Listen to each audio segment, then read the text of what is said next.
Hey guys, thanks for watching. Thanks for listening. This is your host Thomas Tyree from On the Hop Podcast. Today I have some bonus content for you guys. The bonus content will be regarding in the sport of football and the NFL world. If you guys haven't checked out episode 85, is now available on all four of our platforms: our Instagram account, our Facebook account, our YouTube account, and our Apple Podcast account. So if you guys haven't watched and listened to the latest episode, go ahead and check that out on all four of our platforms. But the bonus content I will be having for you guys today, I will be sharing my thoughts on the Baltimore Ravens deciding to part ways with former offensive coordinator Greg Roman. So the news broke out Thursday afternoon that Greg Roman's time in Baltimore is officially over. The Baltimore Ravens and Greg Roman have decided to part ways. Greg Roman will no longer be a part of the franchise moving forward. I think this is the great move for both parties moving forward. The Ravens clearly wanted to move in a different direction offensively. I think this was the best move for them to do. I don't think it was a mistake for letting Greg Roman walk away or part ways, however you want to say it. I think he was going to get fired either way. I think it was just a classy move by the Baltimore Ravens to say that they have parted ways with Greg Roman, but it was time for him to go. His offense fell flat in his time with Baltimore. He's had success with this offensive scheme in the past. You look at what he did with Alex Smith a decade ago in San Francisco with the 49ers. He helped Alex Smith get all the way to an NFC Championship game. Then you look at what he did with Colin Kaepernick in his first year being an NFL starting quarterback when he took over the job, taking Alex Smith's job. He helped him get to his Super Bowl, was just a few plays away of helping Colin Kaepernick and the San Francisco 49ers that year win the Super Bowl. Then you fast forward all the way to the 2019 season when he joined the Baltimore Ravens in his first year with the franchise. He helped Lamar Jackson, and that offensive scheme became the unanimous MVP.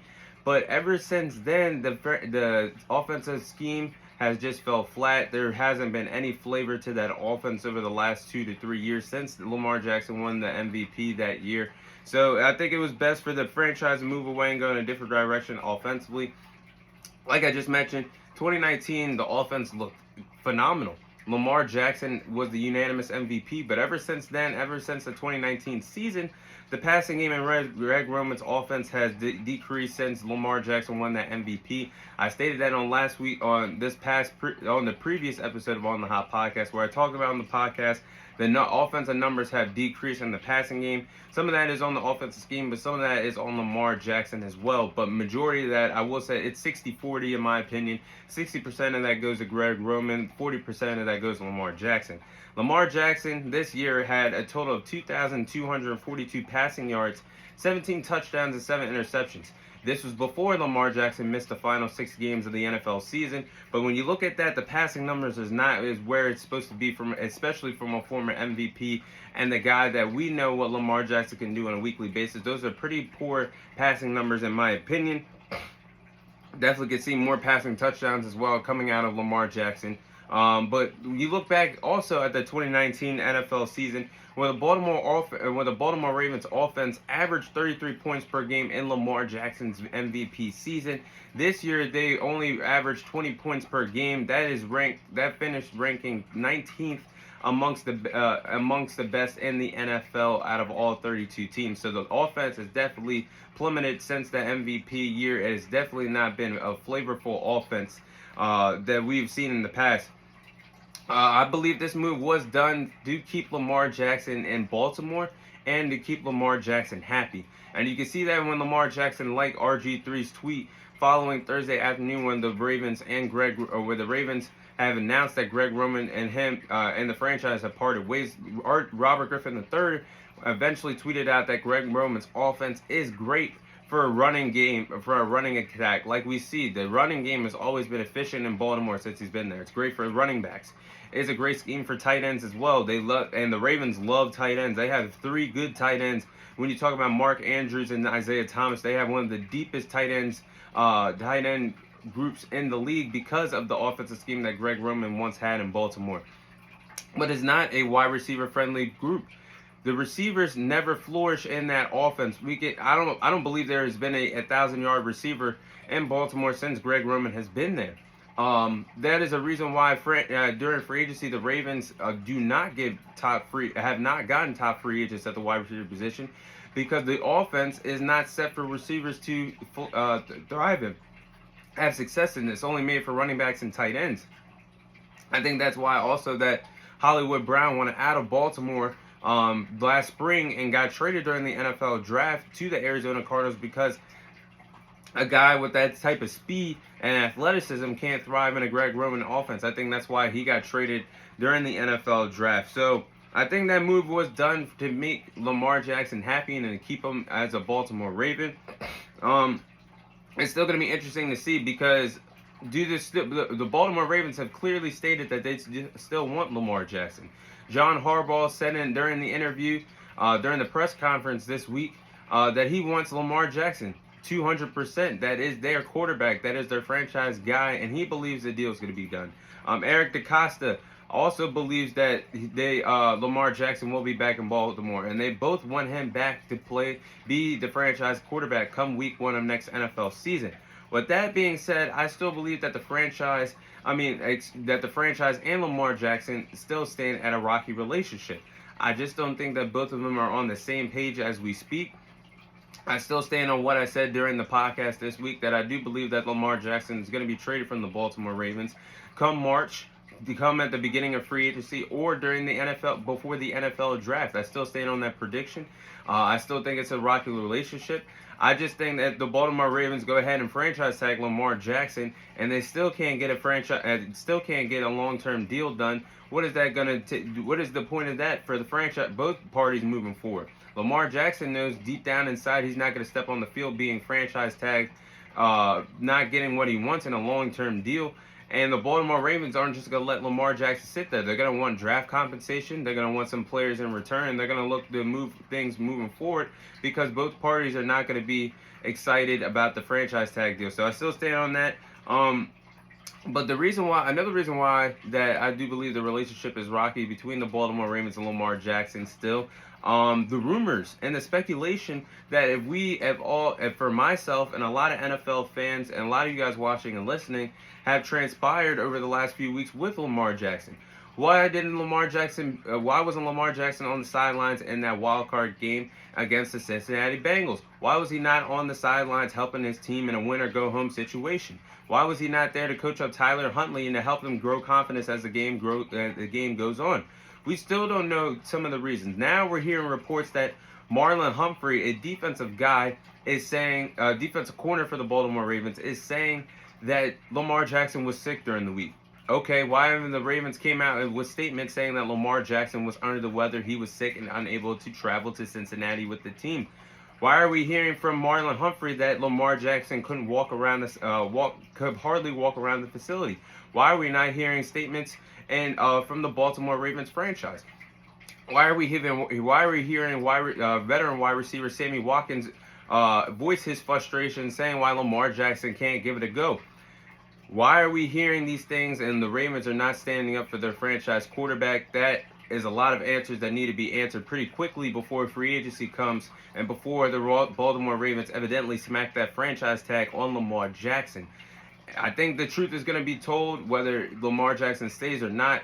We're going to get a lot of answers in the next upcoming weeks, but it's not a good look. And I still believe that the Baltimore Ravens, if they franchise tag him, Lamar Jackson is going to want out. He's going to get traded during March or before the NFL draft. I still stand on that prediction. But let's just say if Lamar Jackson does stay in Baltimore, I know they did that move for Greg Roman, getting rid of him, parting ways with him, I should say, to make Lamar Jackson happy and to stay in Baltimore. Well, let's say if the Baltimore Ravens sign Lamar Jackson on a long-term extension, whether they do this or not, they have already gave Lamar Jackson the green light to help them find their next offensive coordinator.